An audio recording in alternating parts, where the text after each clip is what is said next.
raha ny ambiance tetsy cité ro kosa no jerena manokana tamin'ity androany ity dia isan'ny tome fiolona vao maraina androany ny teny Analakely toerana izay nitsangatsanganana sy ialana voly ihany koa.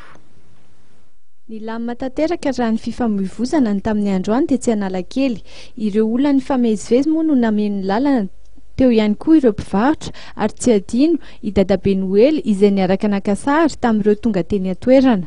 Ny akamaroan'ireo olona izay tonga teny Analakely dia avy nanatrika fitaoam-pivavahana avokoa ka nitondra ireo zanany nitsangatsangana. Raha ny amin'ny androany aloha ngamba dia natokana kosa mandeha any am-piangonana dia ny après-midi indray mbola misy any arba de Noël l'Église dia miatsika an'izay ihany amin'ny après-midi.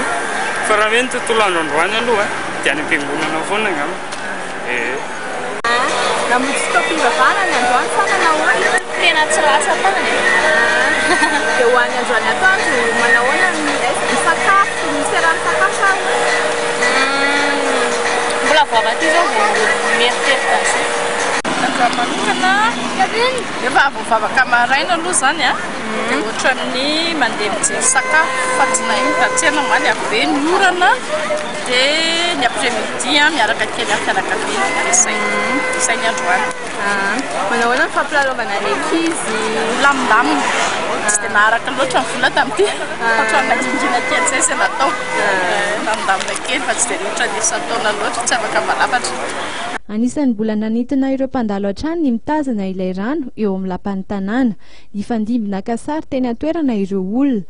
Ireo ankizy sy ny ray aman-dreny moa ny tena betsaka ny teny Analakely ary betsaka ihany koa ireo karazana kilalao sy haingo isan-karazany izay mbola nahasarika ireo ankizy teny atoerana.